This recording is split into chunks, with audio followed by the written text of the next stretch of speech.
Bonjour tout le monde.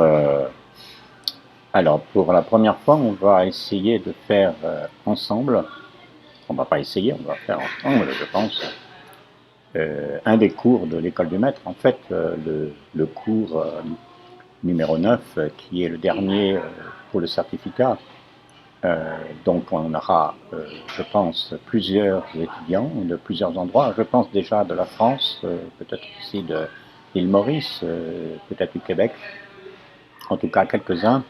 Et ce serait une bonne expérience et je crois que ça va nous ouvrir des portes pour l'avenir, pour voir comment nous pouvons faire cette formation parce que pouvoir faire les cours à la carte, comme je l'ai proposé, ça donne l'avantage d'avoir plusieurs personnes ensemble, plusieurs étudiants ensemble et aussi de pouvoir être sur Zoom au moins une fois par semaine, et tous ensemble à suivre ce cours. Alors on va faire Romain. Alors évidemment, Romain, c'est peut-être en dehors peut-être de l'Apocalypse. Je dirais que c'est peut-être le livre du Nouveau Testament sur lequel on a le plus écrit, hein, puisque c'était, on pourrait dire, le texte fondamental au moment de la Réforme. Mais même bien avant la Réforme, c'était évidemment pour les premiers chrétiens un texte très important, Romain. Je pense, pour beaucoup de raisons, d'abord, c'est pas tellement sa complexité, mais c'est plutôt qu'il est complet ce texte.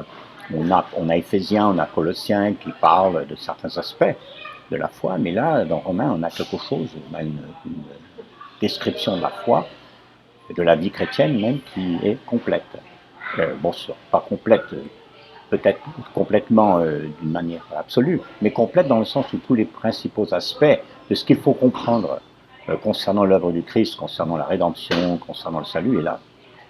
Et il y a que 5 grands points, je dirais, pour introduire le livre, la lettre de Paul.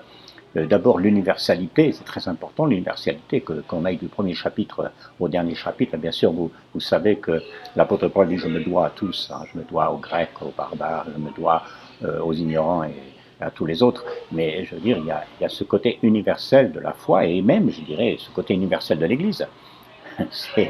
Quand on voit Ignace d'Antioche qui parle de l'Église, l'Église est une Église universelle, c'est-à-dire qui comporte toutes les nations, toutes les races, de tous les pays. Ça, c'est magnifique. Hein. C'est vraiment l'accomplissement de la grande mission d'aller faire des disciples de toutes les nations. Dans cette universalité, on voit dans l'Épître aux Romains l'universalité de la condition humaine, qui est, en chapitre 1 à 3, une condition perdue par le péché. Donc là, on n'a pas simplement une affirmation, mais on a une description du péché qui est très intéressante. On parle de beaucoup de choses, l'apôtre Paul, dans ces chapitres, concernant le péché, concernant la conscience, concernant les êtres qui nous entourent, nos proches, concernant nous-mêmes. On a ensuite l'universalité, je dirais, de l'appel de Dieu à la réconciliation, au salut. C'est pas réservé à certains, même s'il est vrai qu'on voit l'idée de prédestination un petit peu quand même qui ressort plus loin, dans le chapitre 8 notamment. Mais le fait est que le message doit être annoncé à tous, comme Jésus l'a dit, allez et annoncer l'évangile à toutes les nations, à tout le monde.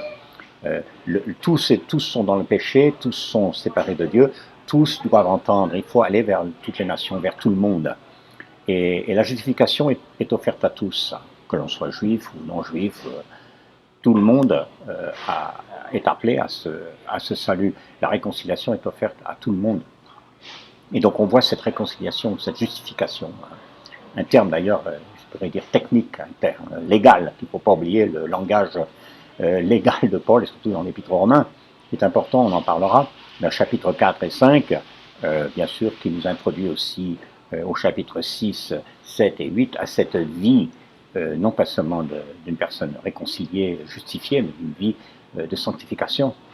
Ça c'est important, le chapitre 6, 7 et 8. Et dans cette sanctification, dans cette œuvre de Dieu, il y a évidemment, et surtout le chapitre 8, il y a ce don précieux, ce travail du Saint-Esprit qui nous est donné et qui est important dans ce livre de Paul, comme d'ailleurs dans toutes ses lettres. Ensuite, on nous parle, l'apôtre Paul nous parle aussi dans un sens, on pourrait dire, de l'œuvre du salut qui doit se faire pour tout le monde, c'est-à-dire pour les juifs et les non-juifs. Pour les juifs, oui aussi, mais pour les non-juifs. Et il faut comprendre comment Dieu appelle les juifs, comment Dieu appelle les non-juifs, et quelle est la place du juif, en particulier dans le salut, dans le plan du salut. C'est important de le comprendre. Et puis à partir du chapitre 12 jusqu'au chapitre 16, c'est toutes les conséquences pratiques qui sont très importantes de tout cela. Il y a un changement de vie, il y a une transformation, hein, comme il le dit dès le chapitre 12, hein, un renouvellement de la pensée même, qui nous est encouragé. Il y a une croissance qui est nécessaire. On ne peut pas rester dans les premiers rudiments de la foi, on doit grandir, on doit apprendre. D'ailleurs, cette idée-là, on la trouve dans toutes les lettres de Paul, on pourrait dire, et même les lettres des autres, hein, même chez Pierre, chez Jean, l'idée d'une naissance, d'une croissance, d'une maturité qui est nécessaire. Et donc, voilà, donc ça c'est un peu des grandes idées comme ça, mais ce qui est bien avec notre cours qu'on fera cet été, c'est qu'on pourra en parler. On aura donc des moments de Zoom, je l'espère une fois par semaine, ou normalement, avec nos étudiants. Et puis sinon, ben, il y aura les textes qui seront disponibles.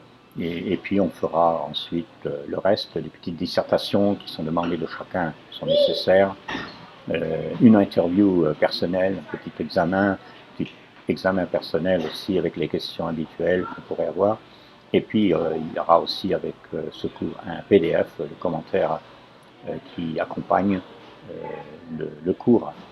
Alors j'espère qu'on se retrouvera. Normalement on se retrouve le 10, le 10 juin. On pourra commencer. On a retardé un petit peu, c'était un peu avant. Mais je vous enverrai une invitation et s'il y a encore des frères, des sœurs qui s'intéressent à suivre ce cours, eh bien, il faut qu'ils aillent sur le site web. Hein. Le site web, c'est écoledumaitre.com. Donc c'est facile. Et là, ils peuvent s'inscrire ou ils peuvent poser des questions ou même avoir des renseignements sur les cours.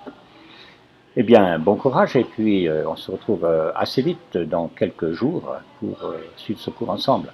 Que Dieu vous bénisse.